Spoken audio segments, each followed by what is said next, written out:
எத்தனை சாமி வந்ததையா, இது எந்தெந்த சாமி தந்ததையா, எத்தனை பாட்ட சொன்னதையா,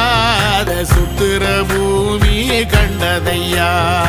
அடிச்சு வீசும் காத்துலையும் அந்த தகப்பனாச சுத்துதையா, பிடிச்சு பூக்கும் விதையிலும் ஒரு வம்சத்து கதையே உள்ளதையா, 100 தலைமுறை சேர்ந்து செதுக்குன ஈர நலம் இது பாறையா, வாழும் வரையிலும் நீயும் விதைக்கிற கடமை இருக்கு கேளையா, கோடி விளக்காயேந்தி கிடந்த வீடும் இருண்டது ஏனையா, மாட விளக்கா நீயும் வரத்தான் வீடும் ஏங்கி நிக்குதையா.